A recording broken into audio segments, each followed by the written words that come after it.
Be all good and running. Hello? Oh, there we go.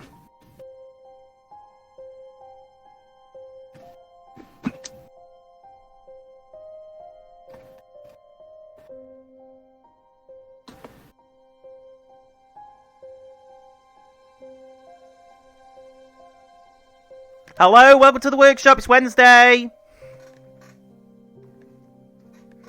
Today we're making an example. Yes. And also some examples. Ryuvi changed.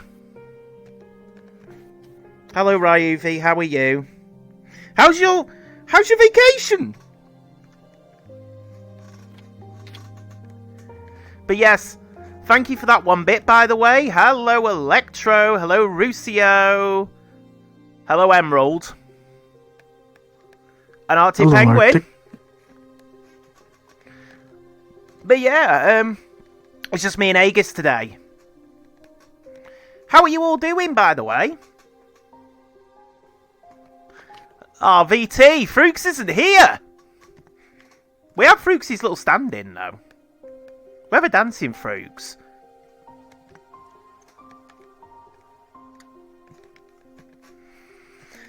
Actually, just for stream. Oh, no, that's the wrong button. I don't want to do that. There we go. We have our names. There we go. Well, I have my name tag. I don't know where yours is. Actually, I should have a name tag. Unless it was somehow deleted. That is my desk. There we go. I had the hide badges switched on. The Dancing Fruits is the best Fruits, yes. So, what we're going to do is, as I say, with Ryuvi not being here, we are doing a slightly different format. Me and Aegis are going to be doing some examples together. And while we're doing these, please feel free to ask questions. Ask us what the hell we're doing. I'll tell you what. I'll give you the camera, Aegis, and we'll you can show off some of the examples, and then we'll get started on the thing that we said we'll do. How's that sound? Awesome! Right, there you go. Have the camera. Brought in a variety of different logics examples that I've made over the years as well too, and some that some friends have made as well too. Now earlier, to kind of start it off here, I've brought in this system before as well. This is made by Stantive. It's a vehicle system that you've seen me drive around before. This time it's with a bike where it has like a tilt logic in it as well. I like the bike. I also brought in some variety of different, yes. The bike model, I found that on Sketchfab, and honestly, it grew on me ever since we made the first vehicle system with Rue and Lucas. Even the handlebars, you can grab onto it, and I can ride my bike with no handlebars. The possibilities are amazing. You are right. Indeed. Can pop some of these open, just kind of showcasing what we got so far here. Now this little sword here has like a weight that moves depending on the angle of the sword relative to the ground. And the sword does have some weight to it as well too. It does, yeah. Messing around with world named it was like, no, it wasn't Ironworks. There was a MMC world where you can set up weapons where it actually has weight to them. Yeah, that wasn't H&L Ironworks then. That was something else. H&L Ironworks is where you can actually forge your own melee weapons. But yeah, I do like this because, as you say, you know, it's got some physics behind it. You know, it actually feels heavy as I'm moving it. I've also brought in honestly, probably one of the most complex things I've ever made in Logix, and that is a very basic mesh modeler within Neos, where I can move these around, these little points here, and it'll move the points of the triangles here, As you can tell, I can mirror things. I can change like the vertex colors as I please. Rusio said, by the way, that reminds him of that toy that goes. Yep, the giggle stick, as it's called. And I know people have brought that thing out too. Yeah. I don't know where it is in my inventory, but it's somewhere there.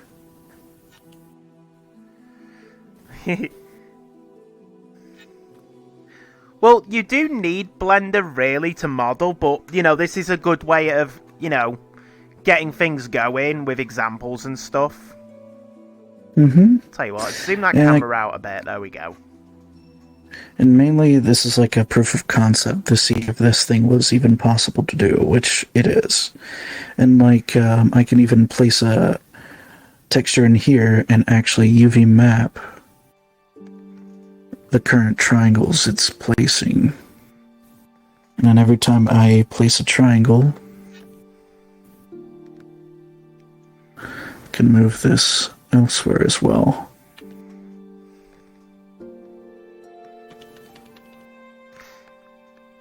Yeah, he just makes some pretty cool tools, and so does Ryuvi as well. And I have a whole bunch of stuff here that you don't need an inspector to really mess around with the material as well. And you can move these little menus around and reset them all. They even get unparented. And all I can say about the logics within this, once I bring it out, it's a long train of logics. When I mean train, I mean an actual train of logics. Choo-choo. Goes from one step to another. I also have some weapons here that are recreated from some popular games, including the models. There we go. So this one here, well, very familiar. Halo energy sword here. Made a whole bunch of different models for it, whether it be... And presto, yeah, it is all with nodes, yeah. It is insane, you're right. Yes. There's definitely custom logic in here that connects with the context menu as well as components that make it easy to swap between colors, models, and particle effects as well, too. So let me get to the color here. Oh, that's cool, I like that. So where's the handguard that I usually use? There we go. And even has an effect where... Here. There you go, Aegis. As well, you can show. And it also works with haptics as well, too. Yeah. I don't have of haptics, course. but if I had my haptic suit on, I'd actually switch the overlay on so people could see it, but I don't. This is something that Cyril helped me out with, is make like a throwable object in general. I added on to this thing I recreated from Halo as well too. It's like a bubble shield. If I throw it on the floor, it creates a bubble shield. When I throw it in general, it just bounces off of the ground. That's very... That was on making in Substance Painter as well too. That's cool. And it uses a character controller, just like the vehicle system over there. Ah. Now this one, this is the Valkyrie from Destiny 2. In this case, using like a model for 3D printing, found it, added some particles on it, and it uses a trajectory node in order for you to actually launch a projectile into the air. Now, if I remember, Coffee was the one that helped me make the logics for this. I can bring that out too.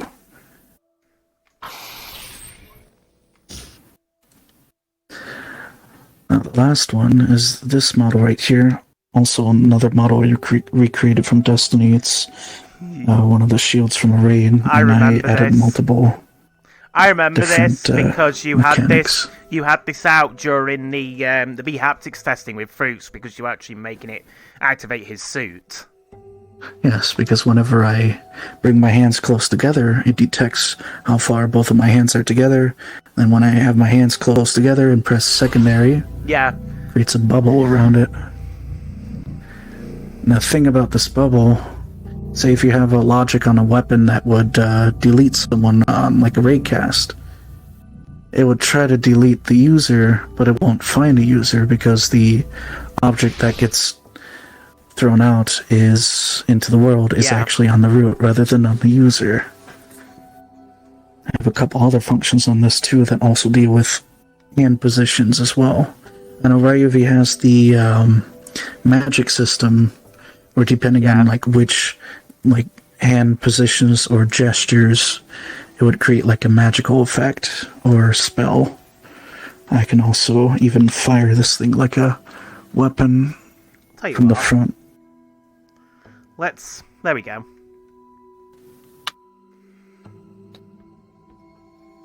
And you don't want to be in front of that. Definitely not.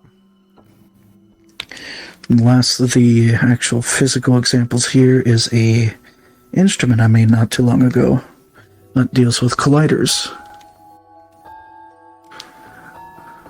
So you take these hammers here on a instancer, and when you collide with it, it creates a sound and causes a little animation on each individual bell. I even colored the bells with the different keys on like a keyboard. There you go. I've just turned our background music down a minute. There you go. Ah.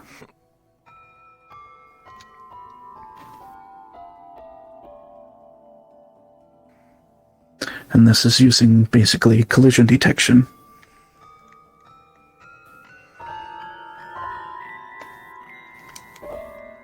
Hang on. There we go.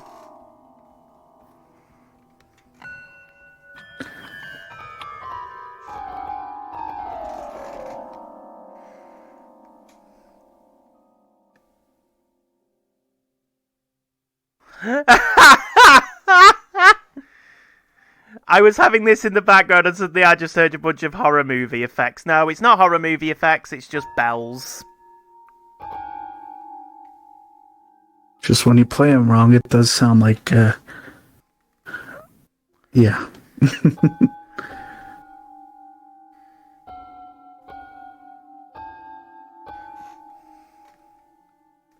Boop.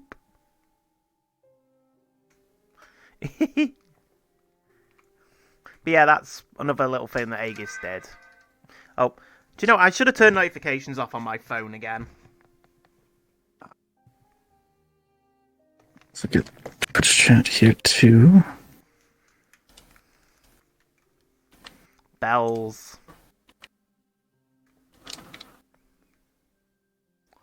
Logics. So, these are more of abstract examples that I brought out here that deal with world making. This is what we've used for making things like Sojourner Island or even the Meta movie. Or in this case, this circuit of logics is called a slot replacer. Basically, if you have like a template of objects, like say there's a whole bunch of trees in the world, and you made a change to one of the trees, and they're all the same, you can just replace every single tree automatically. This inspector's broken. Look at it. Yes, it's because it was in another world. And it tends to do that. Yeah. So, in regards to this, how it works, you pretty much put in a slot that you want to assign it to, and you duplicate it, and you use it as like a template, and then you can set a hierarchy where all those like objects you want to replace with it there, and then you just let it run however many times you want it to be, or as long as there's like an old version of it in there, it'll replace it. And it's honestly really helpful instead of just going through manually replacing each and individual object there. Okay, here's something. Someone just said, this makes me wonder if procedural world generation is possibly Neos. Yes, it is. And there is actually an example of that was done for the MMC. Which one? That one where you can create a landscape in world. Well, the landscape in... Actually, is it the one where you, like, paint it? I believe it is, yes. But it also does procedural stuff as well, if I recall correctly. Oh, yeah. Yeah, like you give it a seed and it will create it. Neos technically is a game engine in the way that it's developed and the idea behind it. Mm-hmm. That's why we're looking at a scripting system right here called Logix. Yep. Each one of these can be modifiable. It's visual, like visual code, akin to, say, like Blueprints in Unreal, or Unity's node-based system, or Blender's shader, animation, geometry nodes, etc. Yeah, as Rusio just said here, one of our build battles for Creator Jams had a random procedural map generator for a zombie game. So yeah, it is possible to do things like that. You can do, generations and procedural stuff. I should also real quick bring out a procedural generator here too. This is another tool that I made in my folder, where I made a whole bunch of different pieces of bismuth crystals, and then kind of make it generate randomly with rotation, scale, and position to create clumps of bismuth crystals. Also randomize the color a bit too. And they're all using procedural meshes and materials.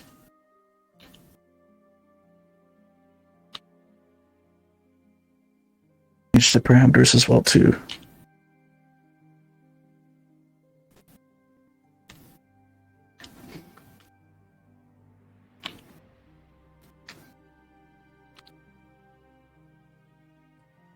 Sure, let's place these outside. Yeah, I do like the bismuth generator. The bismuth's really cool. Giant bismuth crystals in the background.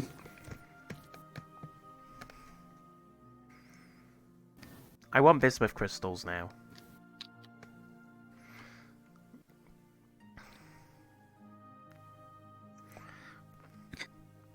This is something I actually wanted to do physically, was actually do the bismuth crystal thing. It's just such a pain. With what? Making bismuth crystals. Ah.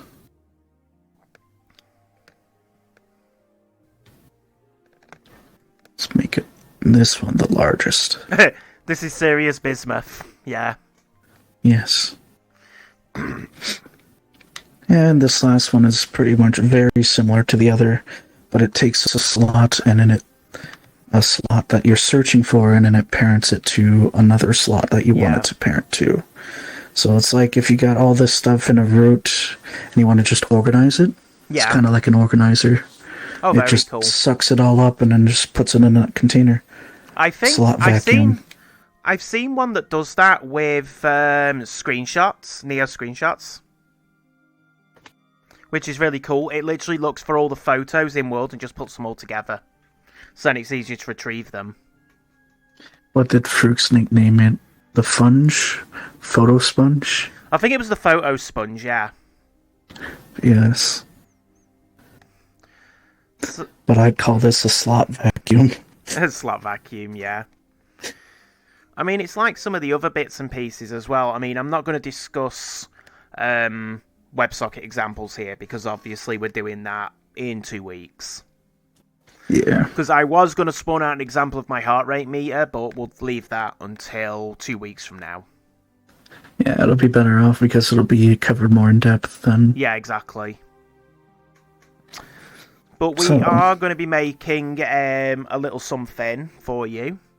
Me and Aegis have got a plan. As I say, you want me to deal with the logic side of it and you deal with the physical side? Yeah, I can make a model for it. Okay, if you want to do that first, then we'll start on the logics. How's that sound? Or do you want the logics first? So, we're making the analog clock this time, right? Yes. Alright, so... Yeah, I can make a procedural mesh of it real quick. Just the hands and, like, clock face, and then I'll make it look... we need nice hands. as you do the logics. Hands, clock face, and that's it. And then I'll get the logics out and start on that when you're done with that. Okay. Let's see here. I go into Essentials, Assets, 3D Models, Procedural Meshes. Alright, let's see here what we're gonna need. We can do it smooth sweep, and we can do it ticking. So we could show we could try and show an example of both. Now this is going to be fun because I've never done this before.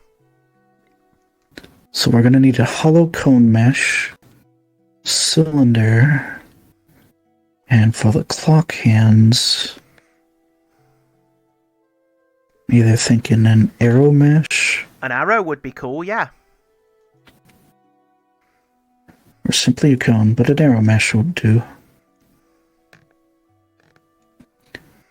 Alright, let's make the...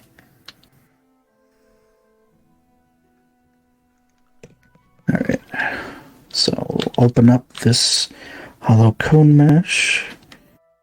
I'm going to take a look here. Oh, the UV scale is at 0, so I'm going to put it at 1.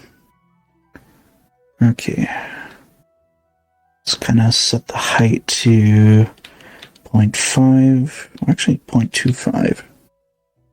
0.2. Okay. Outer radius base. Let's make it 1. Inner radius base 0.8. Let's duplicate that to... There we go. Now we got ourselves a nice ring. Little frame for it. And in the amount of segments, I'm going to make it 32. Should do. Now I'm going to remove... usually quite a nice number because it gives you, as you say, a nice round look to it, but not using too many tries either. Usually I do 64 if it's something that really needs that detail, or if it's a larger circle. Yeah, we don't really need that detail on this one. Alright, so I'm going to make a parent object here. Name this analog clock example. And I'm going to make a child object here. And call it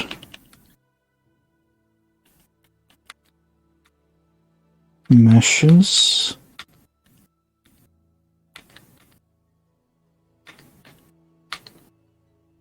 And I'm going to just drag and drop. The gizmo's about to get really huge for stream while I move for a minute. There we go.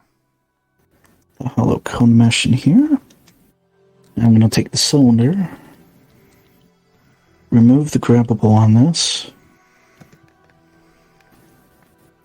drag this under the meshes, go up to its position, reset the position, rotation, and scale. Alright, can open it in here now. Set the radius to 0.8 so it's flush. Change the sides to...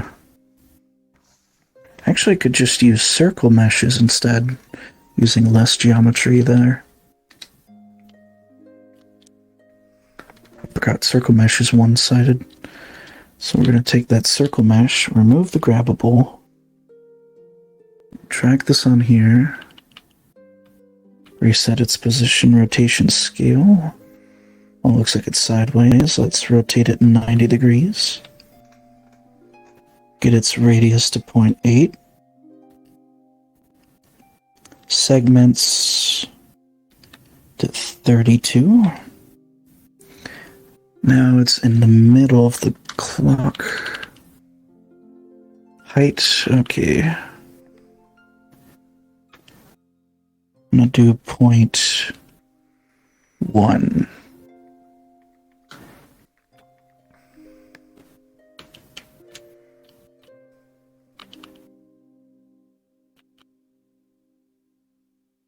Interesting, it has caps on every single one, okay. 0.9. Let's just make it not flush then.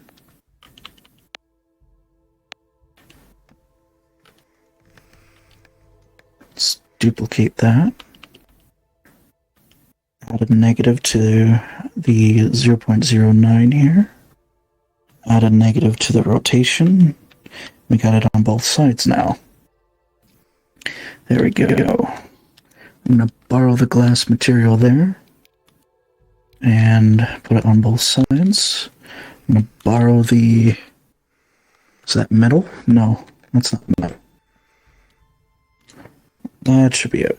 Use the metal off this. Good point. Let's use that. There we go. Looks like the UV mapping is a bit weird, so we can go back to the hollow cone here. It should be the X value. How about 16? There we go. Nice and tiled. Actually, no, 32. So it matches. Yeah, that looks good. Yep. Yeah, that works. Now we can... Actually, I think it would be good to just have a cylinder in the center too. Place the same material on there. Drag this under the meshes.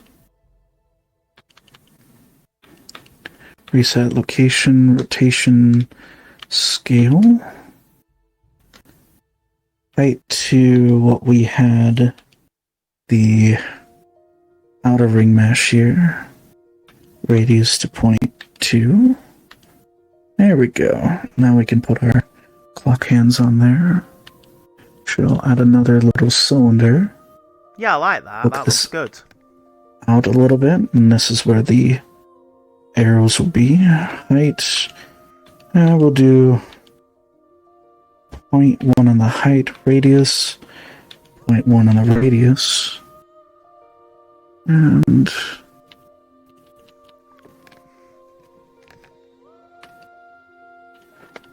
0.15. Gonna align it right there.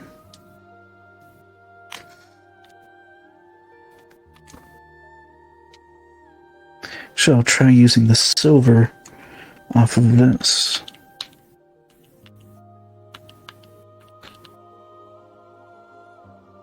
Nope. This is what we call material recycling. Yes, indeed. There we go. That'll do. Yeah, that looks good. Got our little axle going. Now we're going to start with the clock hands.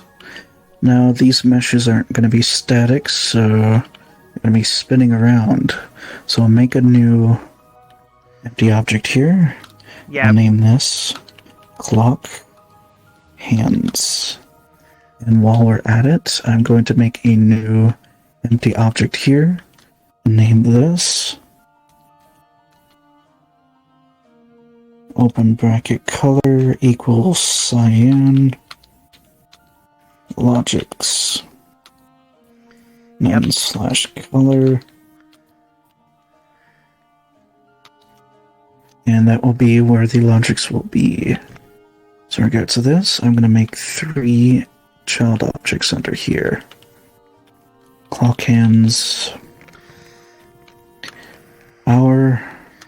Actually, I could probably just make one and duplicate the full clock hand. Yeah, because what we want is we want to use that as a pivot for it to actually rotate around.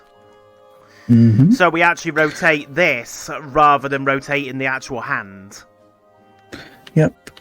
It's best to rotate like an empty object rather than the mesh itself if you ever need to, say, change the mesh after the fact. Definitely helps out that way. So what I am going to do, since the origin is at the base of the clock, actually going to quickly just parent it to the axle here, reset its position, and then parent it back to the clock hands, and now its origin is over at the center of the cylinder there. So now let's deal with this arrow mesh, which I think would be best if we did it in Renell. Hello, Tally. Welcome.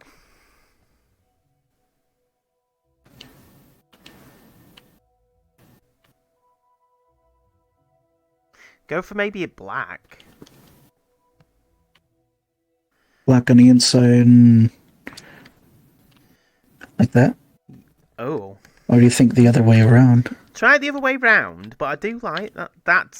That's quite bright. It kind of looks like a gizmo.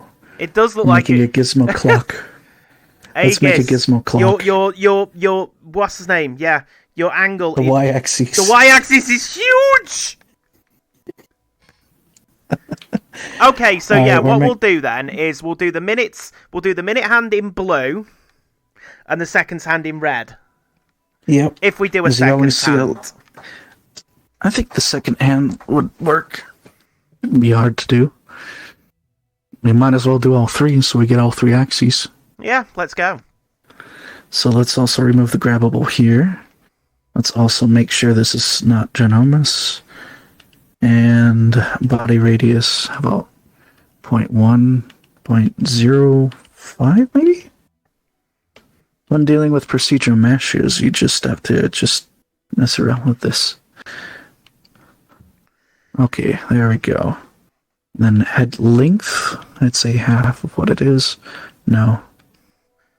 That looks alright. Three should do. Yeah, that looks okay. Now, the funny thing about the arrow mesh, regardless of which direction it is, it doesn't deal with rotation.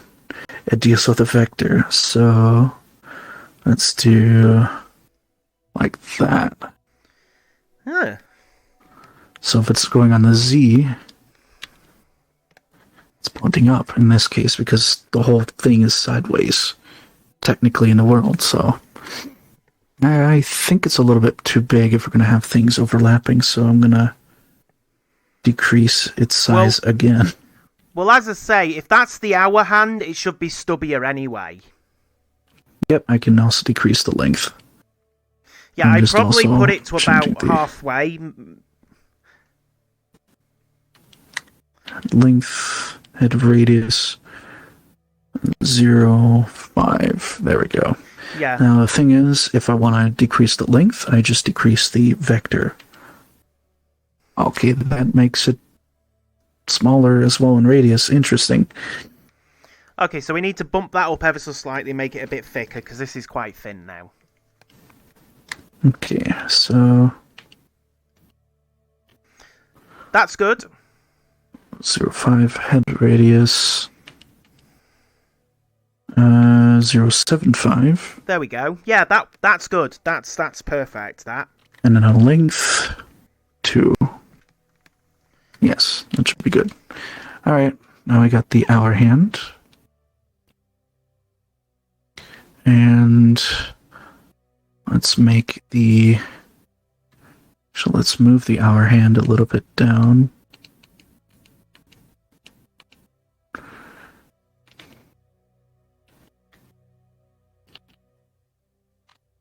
Minute. Hello, Kuro. You shouldn't be running to make sure you catch the workshop. It's not good. You know, you can catch the VOD later. Create a duplicate material here. Make this blue instead of green.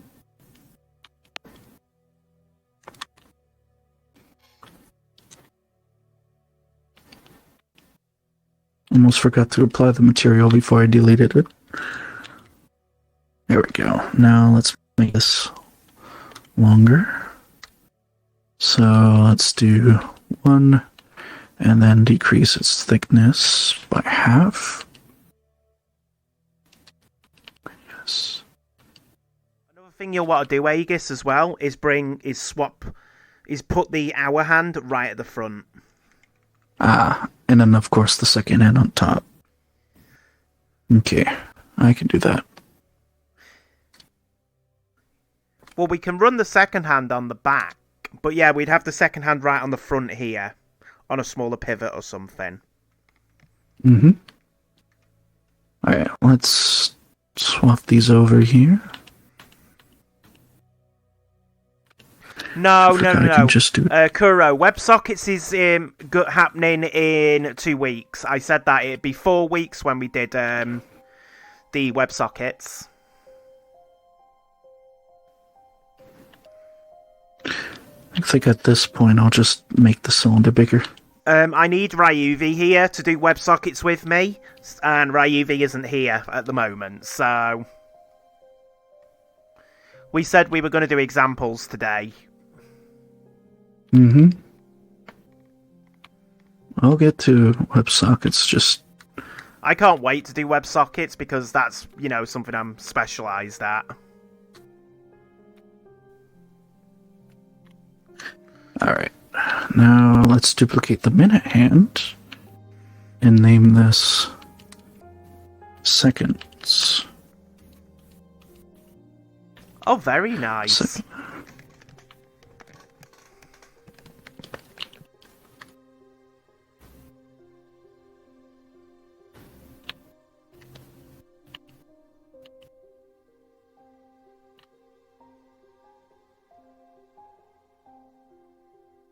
There we go.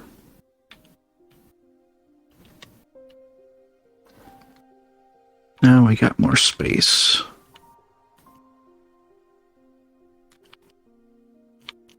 The hour hand. Move that out. And now to make a new material for this one.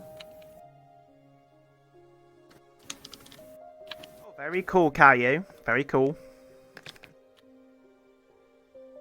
Make this one red.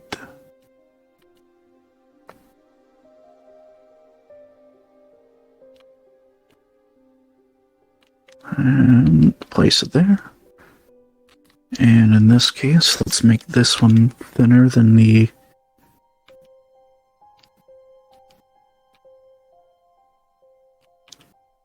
minute hand.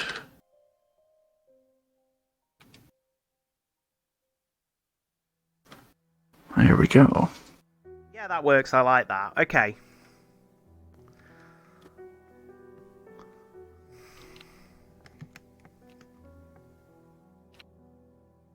Just to be a little extra.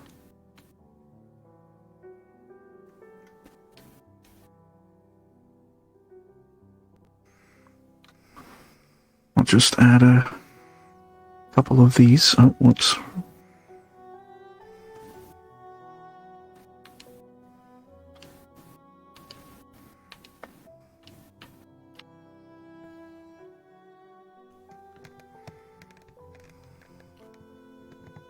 Duplicate. -9. Bye. Goodbye, Emerald. Okay.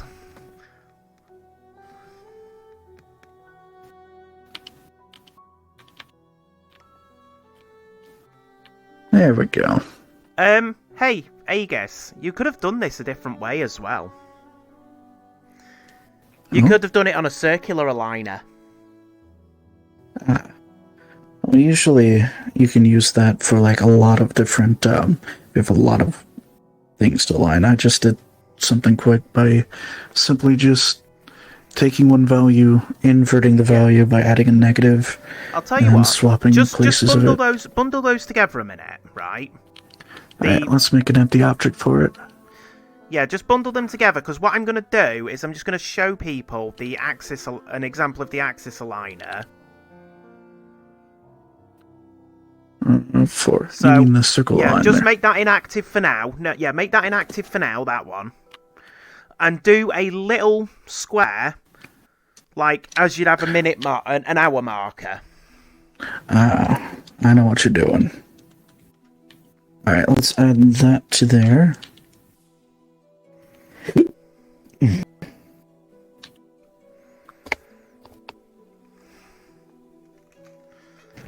Alright, I'm made another object. That's I'm good. just making it now for you, so...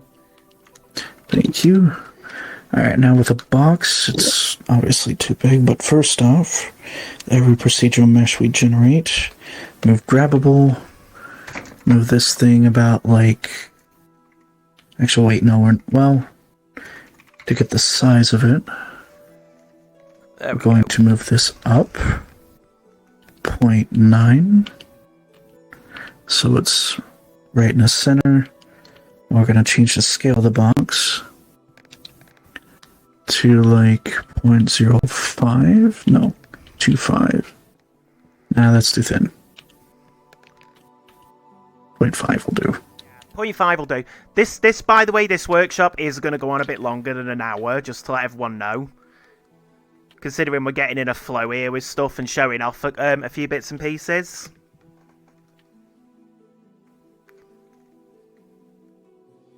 And also answering questions as well. Yeah, we were skipping frames a second then, and apologies for that.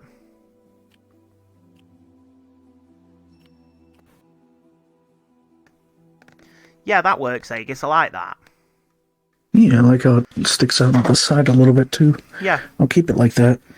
Okay, so what we can do to align this around here is there's quite a simple thing you can use, which is a circle aligner.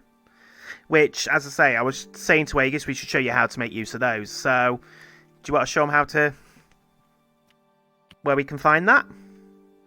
So, first off, as Wraith made a, basically a parent object that all the child objects will be in, so that the circle aligner can work, is where you put the circle aligner is not on each individual object that gets aligned, you put it on the parent object. So in this case, I'm on the parent object, I'm going to attach a component here, and this is located under transform, and drivers.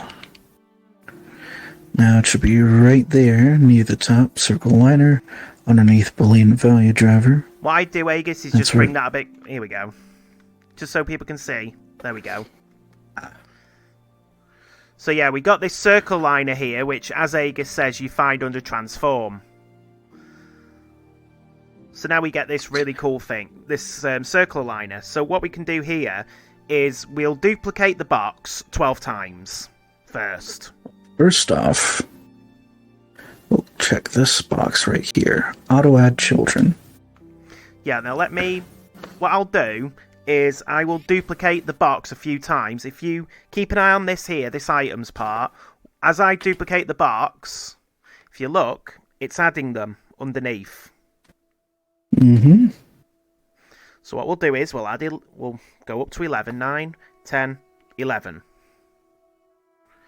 There we go. I also noticed that the rotation is off. But I'm wondering if this right here fixes that issue. If you change that to 90... Actually, it does. Yep. So you change that to 90. And now they're all set up correctly. Now, here as well, you have an arc here, which is obviously for what we want, it's 360 degrees. But if you only wanted to fill half an object, you could set that to, say, 180. 90. Or 180 in this case, 180. And then it's only filling half. Yeah, exactly, and you only get half that. But we, as I say, we want this at 360, so... Mm-hmm. And now... And it divides all the objects between... But the sticking out Aegis, what do we do? Well, that's the radius of the object, because the center of the box is at the center of the whole box, not at the edge. So we gotta adjust the radius a bit. So probably also 0.9, and it's right back where it was. But it's also wrapping completely It's around. not quite there. It's not quite there because we don't stick out at the bottom here. From what I remember, it only stuck out from the top, not Okay. the inside. But if you look now, that's how we've done these hour markers. Because we've got 12 objects, it divides them 12 times around the circle with an exact equal distance between them. So that's an easy way for you to make minute markers. And actually, that's even smarter. I like that. I really like that. So Aegis has switched the other markers back on for the 15s. So now you can see here we've got these nice markers, which is actually how a clock would be.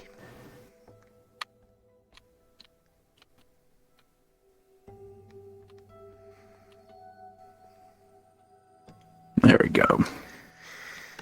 Do you know, I like this. I really like how this is looking already. This is going on the wall over there. Yes. So, what we can do Gizmo now then... clock. Okay, so we'll get started with the logics then. How's that? Let you... Yes. What's the sphere Actually, for? I just realized something. So we got all these 3 gizmo pieces here. There's always a little yellow sphere in the middle. So I'm just going to put a yellow sphere in the center. Okay, Because why not? You do that. Let's go. Simply just going to take another material here, duplicate that. Quickly just change it to yellow. And place it on there. Place this in the center. Remove the grabbable.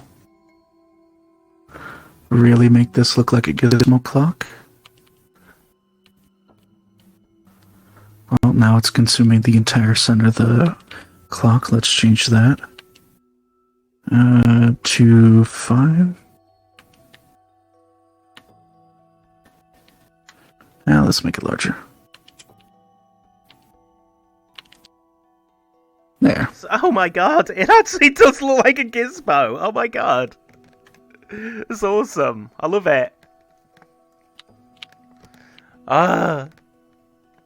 Okay. All said and done. Awesome. So what I'll do now is I'll switch over to my POV. So later.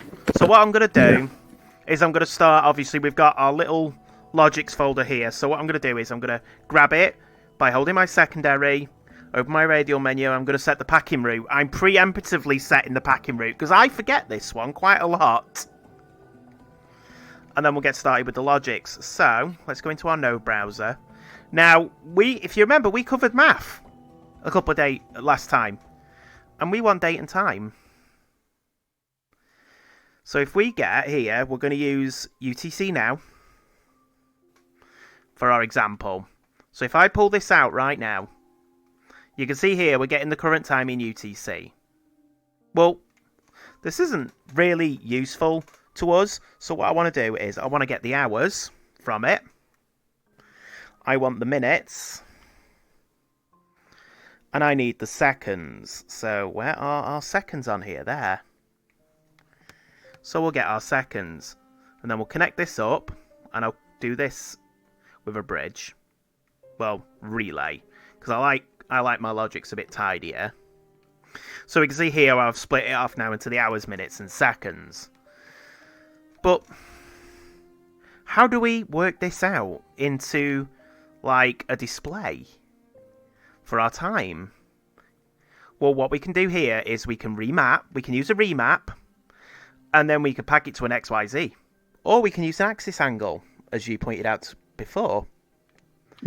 I've been recommended to use axis angle when it deals with like rotations on a single axis. However, we still need to remap these regardless. Yes. So what we can do here is, let's see, out min, we have an in min, we have in max, out min, an in min, and the value. So we'll plug our value into here. Auto converts it to a Bye. thing. Yes. Yeah, it auto converts this here. So this is converting it from a integer into a float value. So if I pull this out right now, we're getting, well, not a number. Because, well, there's no number here.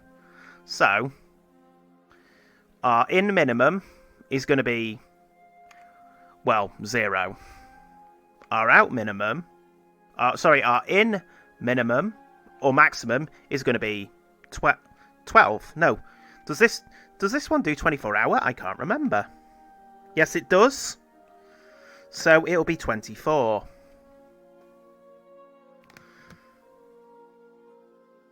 And then... Wait, if it does 24, then that means this thing will take... Basically, half of the clock would be 12 hours, and the other half is going to be also another 12 hours. We divide it by 2. There you go. So we'll take the value after, and we'll divide it by 2. So our output value here is going to be 0. And then we want 360 in the bottom box here. Actually, this one was like another thing that we can... Maybe modulo or modulus. Yeah, we could, but we'll do it this way for now. So we've got 330 degrees right now. Well, that's no good. So, yeah, we need to divide our hours by 2 to start with. Don't we? I just noticed we need to half it to start with. So, what we'll do is we'll get our... Where's our division? There. Yep, right there. So I'll make this larger. So we'll take this, connect this up here, connect that up there. And again, you can see we get this little connector here. Oh, for crying out loud. Logic's tip, behave. And we'll divide this by 2. Wait, should we convert it into a float first? Well, as for hours, we don't really need to. Actually, no, you're right, we do. You're right.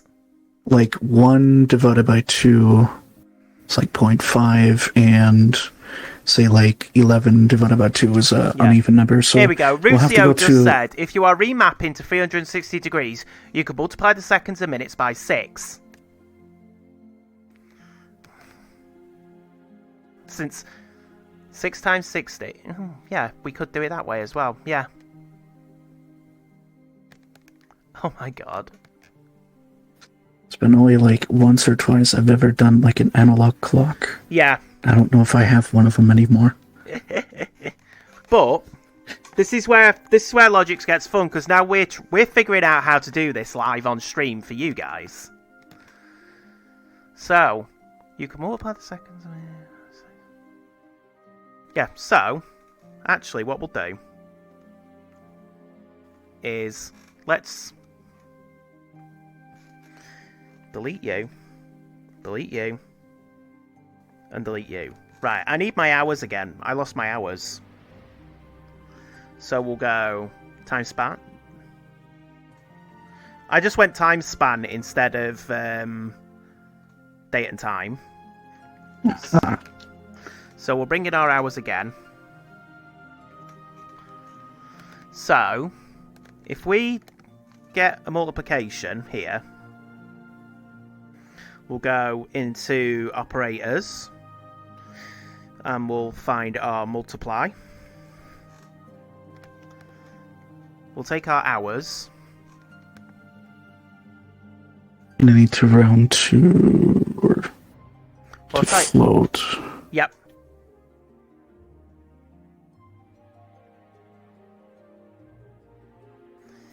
Wait a minute. We're taking an int to a float instead of a float to an int. Yes. So I think in order to make it convert, it's easy just to get out a float right here. That means this will be right here. Yep. I may as well just do the same thing for all 3 of these real quick. So you have this Logix node right here in the beginning. Actually, I'll keep that there. Plug this in. There we go. You broke that one when you didn't want to. Here. Aegis, there we go.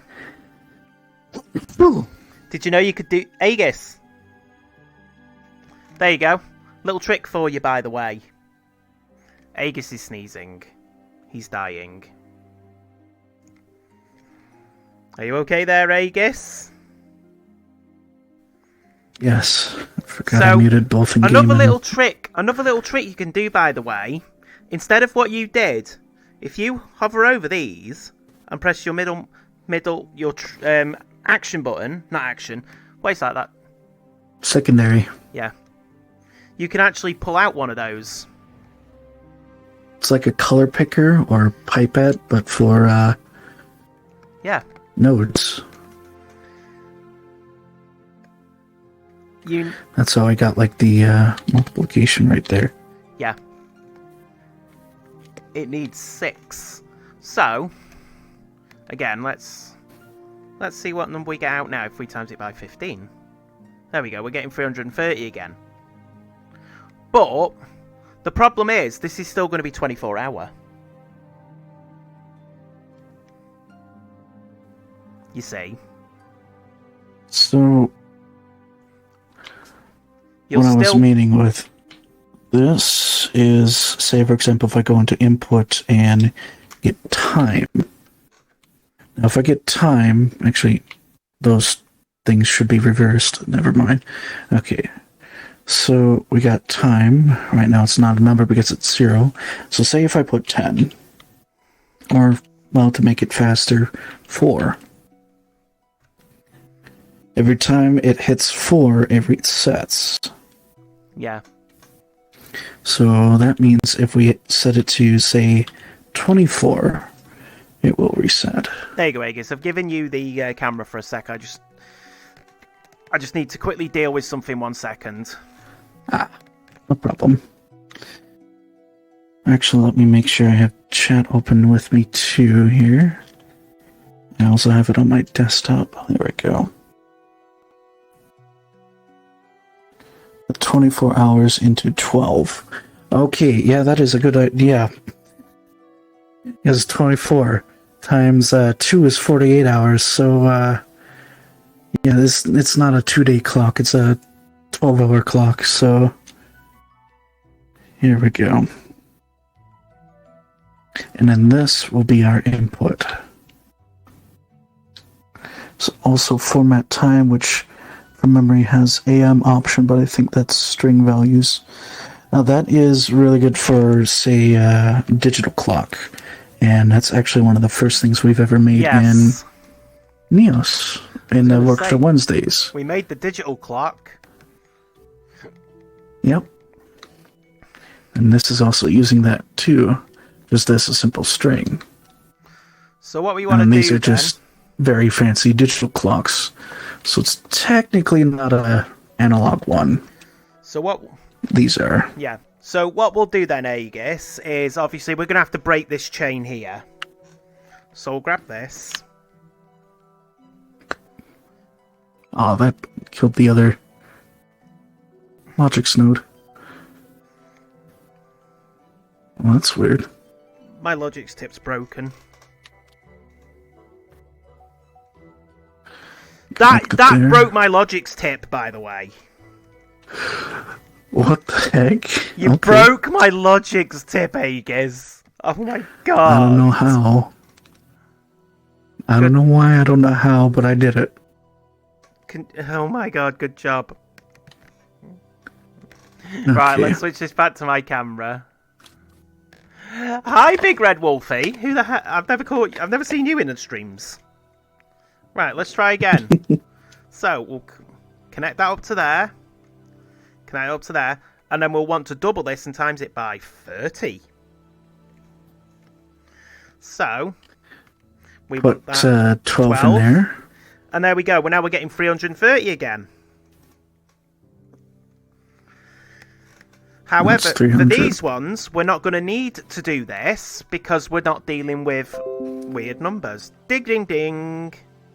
I heard Windows notifications. So, for minutes, we'll put that one back there as well. And for our seconds, again, we'll put this back here. So, for our seconds and minutes, you want to times by 6.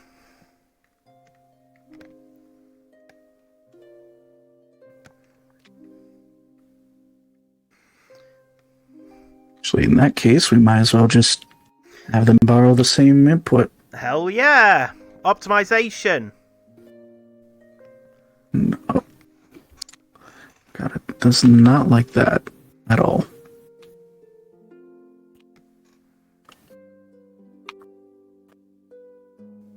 I'm going to force this logics to work for me. There we go.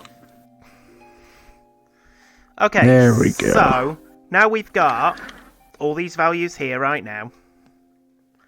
And each one of these is the rotation that we want the item at. As you can see right now, our seconds one is going up. Was going up, sorry. Can you stop breaking things?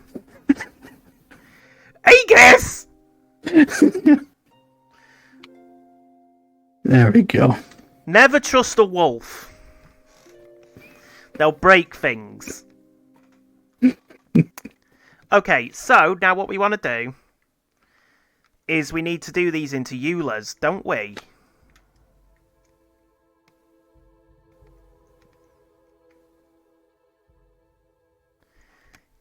Yes.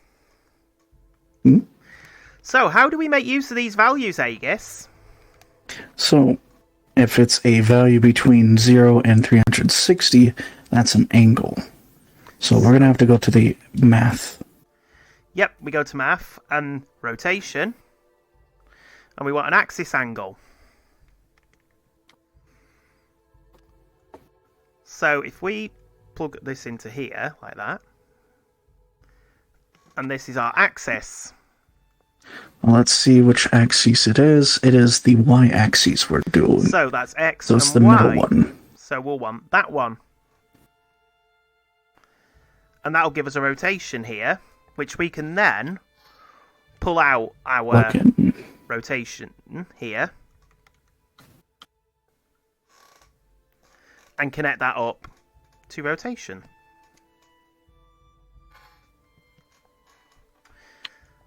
And that should be pointing... No, that's pointing there, which is actually correct. Because our time right now is 23. Which is 11. Yes. There we go. So we'll do the same again. We'll get 2 more axis angles.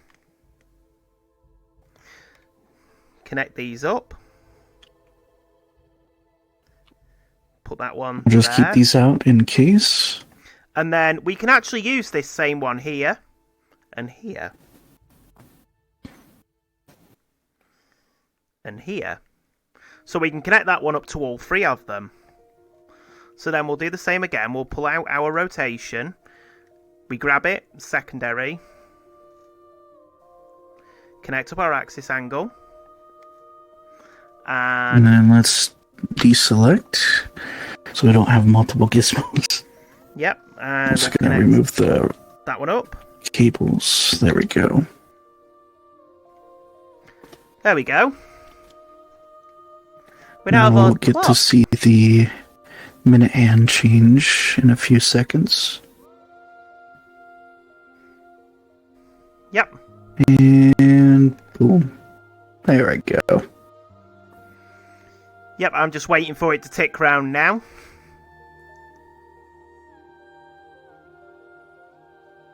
And there we go. Now, should we do this quartz style? Where it's the smooth... Smooth lerp. It'll turn into a smooth slurp. If it's... Yes, so we connect our axis angle here up to a smooth slurp. And we'll run that on a 1. Let's try that, eh? There we go. Now we've got a smooth sweeping hand.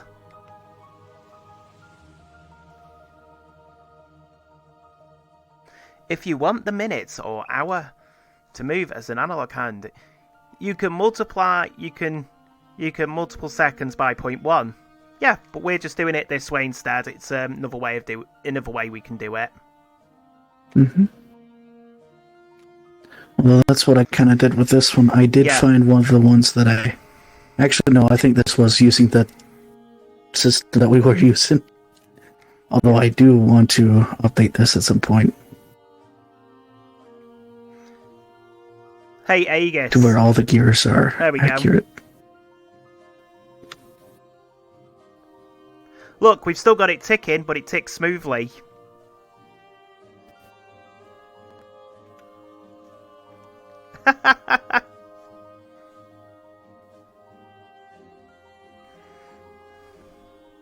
Or we can set it to 0.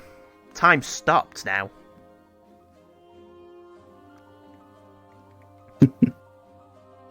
Oh, cut up. Yep. So 50, 52. This is actually up. 55, 56, 57, 58, 59. That is slightly off, actually. Really? Well, if you look, it seems to be slightly off. That might just be my eyes. But we're not going to do it that way anyway. Well, right now... We're going to have it... We're going to have it like that anyway. Because right now, it's like 30 or 40 seconds right now, and that makes sense. In regards to the minutes, it's 6 minutes right now, so... Yeah. And then hours is 11, so now, it is correct. I'll tell you what, let's do something else. We've got a little bit of time. It might be the smoothing that was throwing you off. Yeah, it probably is, yeah. So what we're going to do, we're going to do something else here now as well, actually, I guess. So I'm going to get a no browser. Constant slurp. You could do a constant slurp. Yeah, try that. This is for the seconds, right? Okay. So if we just do it at 1...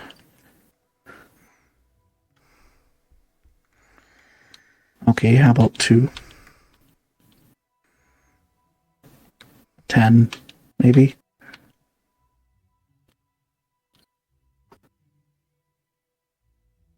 No, that's nowhere near where it should be.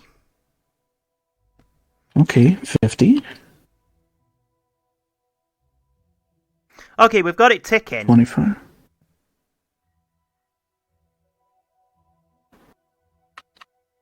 15. Still ticking. Oh well. I'll have to figure that out later.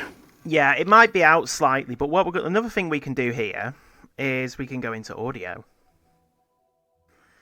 How about we play a one-shot? You got a sound effect? Yeah. So what we'll do is we'll go into flow and we'll do a fire on change. And another thing as well I will advise with fire on change is always make sure that you have a user connected to it.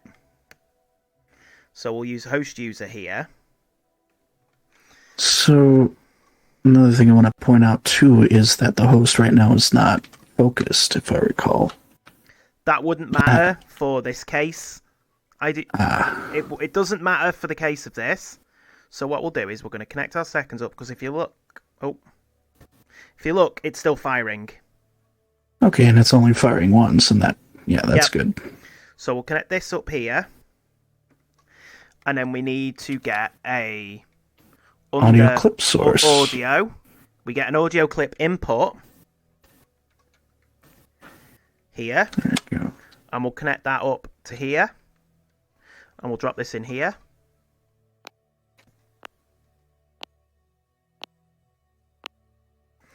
But this is coming from, well, somewhere we don't want. So what we'll do is we'll grab out our reference card here, and you have here a root, and we'll set that to the slot.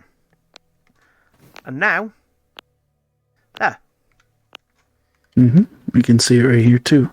Yeah, Rusio says you might want to do a local fire. Yes, you are right, actually. So we'll fire it as local user instead, because, the seconds might be desynced.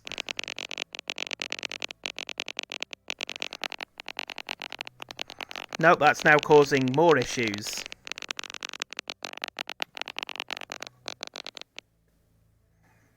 Okay, it's catching up. Yeah, look, you see? Local user doesn't work. You can't use local user.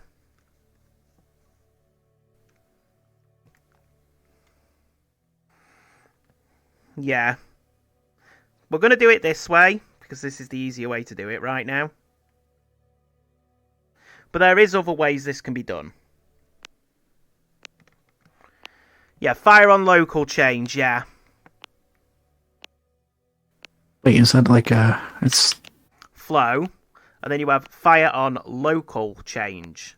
Local fire on change. I think that's what they were referring to. Yeah, so we'll I connect can that try one that up. out. There we go. Oh, That's ticking twice.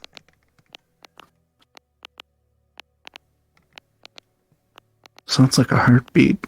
It does. It's alive.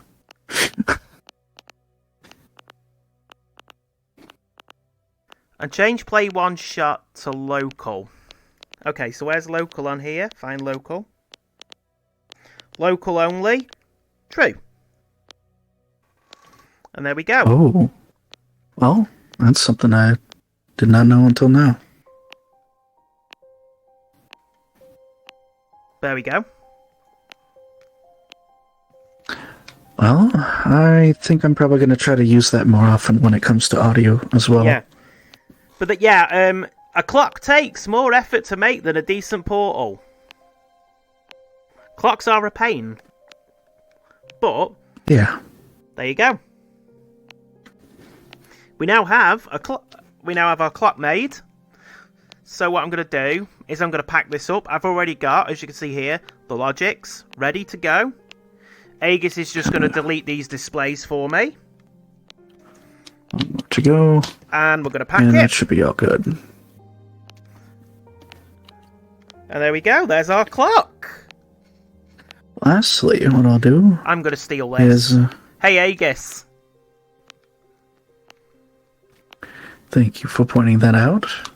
Also, I was going to bake all the meshes together after saving a version of it unbaked.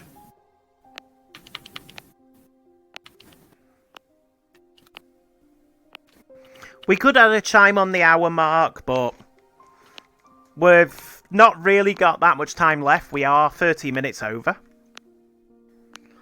Alright, so let's go into here for now. I'll save it to my inventory unbaked. And I'm going to go inside the meshes here. I have just given you the camera, so now you can show people properly. Alright, so we have all these procedural meshes, which it's generating all those pieces of geometry via code. But I'm going to make it all static. The only things that aren't static are the things that are moving, and I'll show you how to bake those separately too. So I have a glue tip here on my multi-tool. I set it to bake meshes. Then I grab it in the inspector here. Hit secondary. Now it's all one mesh. Now I know it's also grabbable, but I'm going to also go into here, remove the grabbable, and make the whole clock grabbable by going to the root of it. Transform, interaction, grabbable, scalable as well. Turn that on. And for the hands, I'm just going to make the mesh of each by just clicking that. We don't even need a collider either on any of those. Optimization goes a long way. Mm-hmm.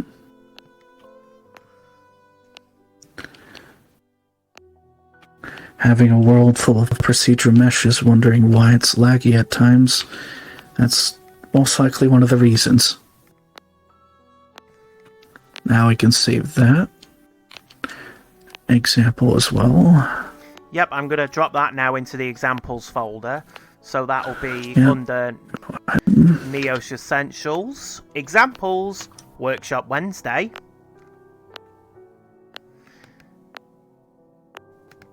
And that is now in our Workshop Wednesday folder for you to play around with and dissect. Gizmo clock. I'll tell you what, I do like that tick sound.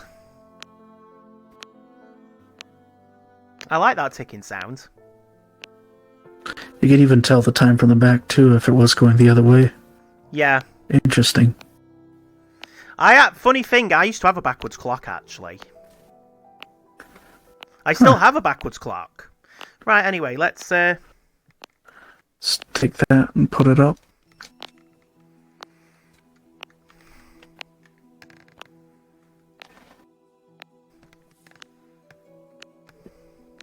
And then I can just get to do that. There we go. There we go. Yeah, I like the clock. I really do like it. It's really cool. So, here we go. I'll give you a bit of a close look at it here.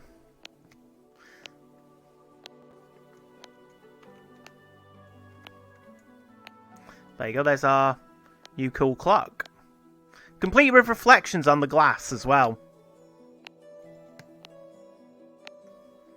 I like it. So we're going to quickly, as I say, you can make options to turn the clicking off. It won't be ticking for much longer. I can tell you that now.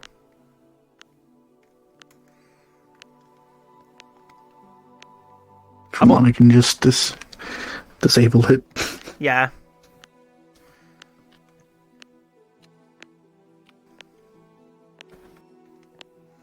So what Aegis is going to do now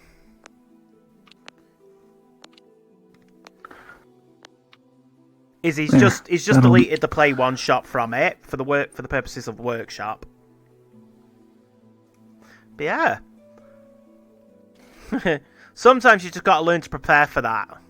Yes. So, yeah, we've, as I say, we've gone over quite a few examples of some of the stuff we have done previously. And as I say, we've made the clock, which shows examples of some of the components in Transform, makes use of some of the math functions, some operators, and some sound as well. And also procedural meshes. Oh, and actually, we do need to recover procedural meshes again, because that was one of the videos we lost. And Aegis is absolutely dying to get that one done again, because Aegis loves procedural meshes. That is Aegis's jam. Can make entire worlds with them. Yeah, you can. So, as I say, in 2 weeks, we are getting on to WebSockets, finally. And I know quite a few people have been excited about that one, especially me. But, as I say, time's come. If you've got any questions, feel free to ask them. We will stay around for about 5-10 minutes now. But if no questions come through, we will end and we'll open the workshop up for half an hour. I'm not doing the full hour today. I'm hungry. I need food. You saying that makes me hungry too. Yeah, WebSockets are really cool. We could have made the clock with WebSockets, you know, as well. Get the data from the atomic clock. That'd be interesting. Yeah, you could use NTP via a WebSocket and then get live time that way. But, well, you would... yeah, it'd still be accurate. Yeah. You just gotta time the delay or know what delay it is. Exactly. My example in mind for the WebSockets ratio will be showing off how the heart rate meter works.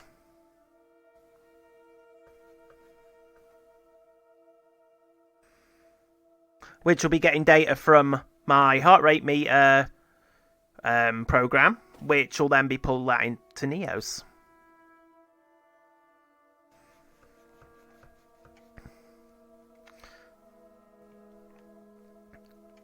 And then maybe we could do something with weather data, I don't know, we'll see. But we're not just going to explain WebSockets, we are going to go over everything that's in the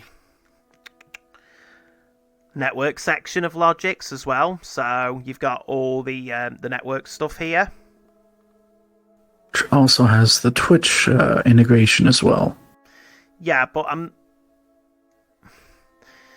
yeah, you can use getString for that, and you could just get string from a weather service. Yeah, I have actually seen people who actually have their weather in their name tag, funnily enough. Now, thinking about it, like breaking the network Logix folder into two categories, you got like the stuff that deals with WebSockets or external stuff, and then you got specifically for Twitch. I think both of them basically. I think it's better just having separate. I don't want to go too far into the Twitch stuff right now because part of the API is broken. Yeah, well, I was just saying in general, I think covering that separately in general would make more sense. Draw that redstone. If you're going to look into... If you want to do something like that, definitely tune in 2 weeks. We'll cover that. With heart rate meters, if you've got a Bluetooth heart rate meter... something that is not like a Samsung Gear VR, an Apple Watch, or a Fitbit. It's quite simple to do with Bluetooth and Windows or Bluetooth and Linux. Hold on, Rusio messaged me. I just noticed. Oh no. Oh no. He sent me this.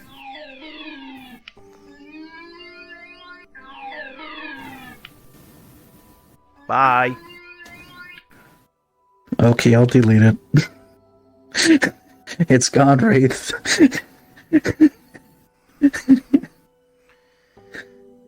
I don't know with Apple at all. If you could create something that can get that data and process it, then fair enough. But yeah, oh god, not that thing again. Yeah, I agree. As I say, I deal mostly with a lot of the stuff that's more open source and easier to deal with, which is standards compliant, with a lot of the Bluetooth IDs and stuff. So yeah. Okay, I think we're going to kick it on the head here.